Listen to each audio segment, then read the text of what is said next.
Hello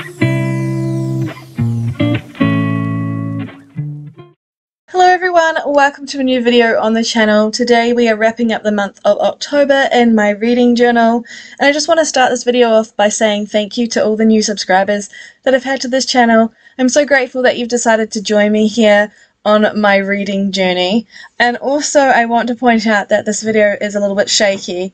I used one of the stands that a few months ago I attempted to use and complained about it being shaky, and thought I had fixed it this time around, but evidently I haven't. I will, after I have filmed and rendered this video, attempt to fix the shakiness. It seems that I can't seem to do that in this stage of the video process, but if it's still there, I apologise. I will not be using the stand again.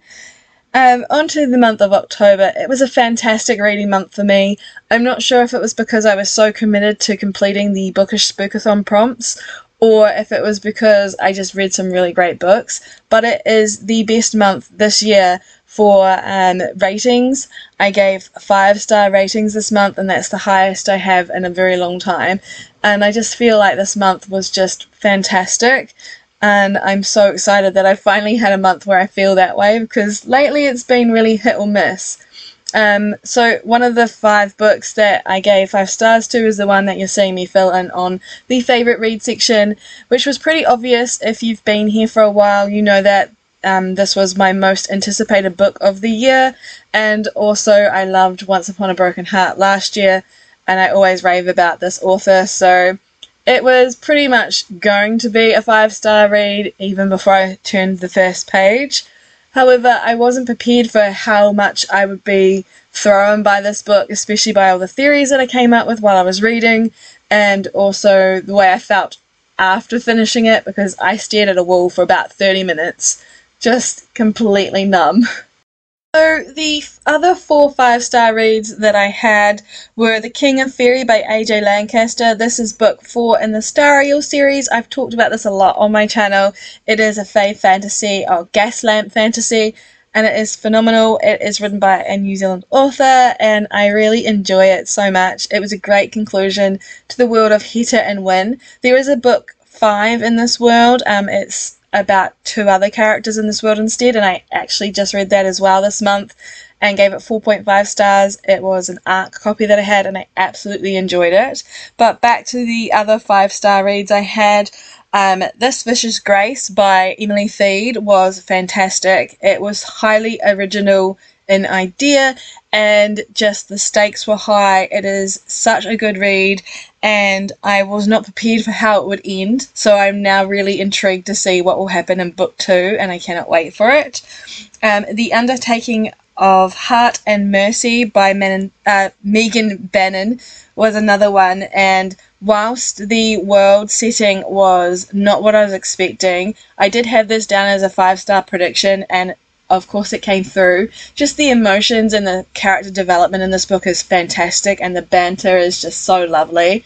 It's just one of those wholesome, feel-good reads, even though it's a fantasy, and I highly recommend it. And I also reread Once Upon a Broken Heart before reading Ballad, just so it was all fresh in my mind, and because I gave that 5 stars last year, it was very much so the same this year when I reread it. On to the stats page, and I have a confession to make. I actually didn't finish filling in all of this on camera for you all. I've just turned the page to look at the stats and realised that the top pink section is not filled in on camera, so I've taken the time now to fill that in, and I do apologise, but I will have it up on the little graphic to show you what those stats are that I'm missing on this page, and let's get straight into them. So out of the 16 books that I read this month, I read a total of 6,412 pages. The average was the highest of the year at 4.125, thanks to all those higher star ratings I had. I participated in 3 buddy reads and 1 readathon. I had 4 arcs that I completed. This is the first month in a long time that I haven't had to DNF a book, and I finished the month out on 182 books read for the year. My most and least favourite reads are The Ballad of Never After and House of Many Ways by Diana Wynne Jones was the least favourite.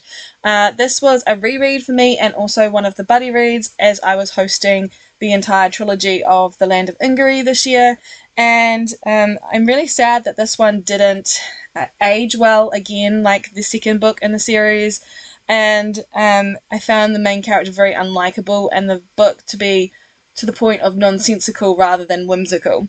And so that was my only 2-star read of the month. On to star ratings.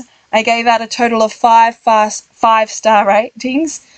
4.5 stars had 4 books. There were 2 4 stars, 2 3.5 stars, 2 3 stars, and the 1 2-star read. I had a total of 8 physical books read, 6 ebooks, and 2 audiobooks. The 2 audiobooks were the only novellas that I read this month or listened to, and the rest were 14 novels. The genres were 3 romance books and 13 fantasy, and the audience I read 7 adult, 2 new adult, 6 young adult, and 1 middle grade book. We are now flying through already without me even looking up, and we're now on the bookshelf filling in those last 3 books that I hadn't filled in before filming this, and then we'll be moving on to the pixel of the year. And I actually filmed this video on my on my phone, and I normally use my phone to have a photo of the monthly view so I can see what I need to put down on the pixel chart.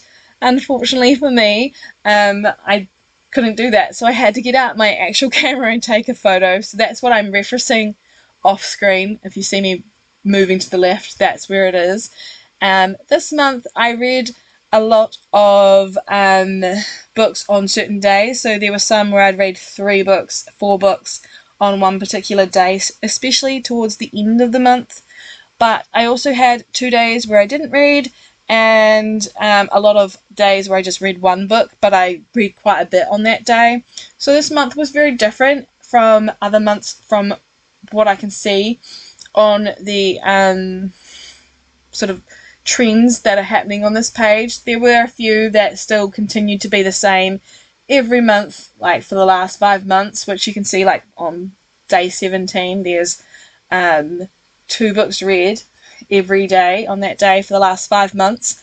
But overall I did find that this month felt different as a reading month, and I was much more productive on the certain days towards the end, especially in the mid to late 20s. You can see that 3 panel that I just put in of 3 to plus books. That was when I was super busy.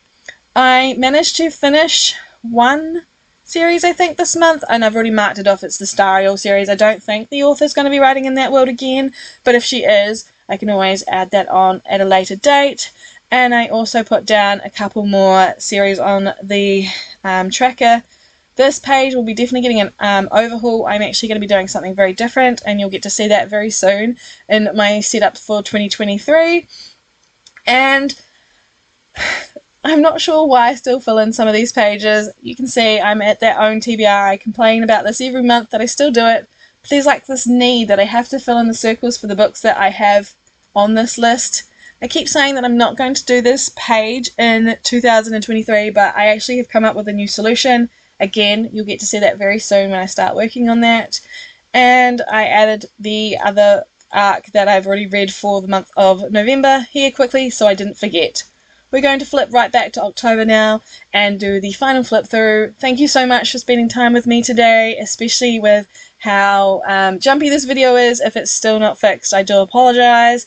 And I also am very grateful for having such a great month. November has already started off quite productive as well. I've already finished a couple of books, so let's see if I will be on par with the same stats next month. Bye everyone!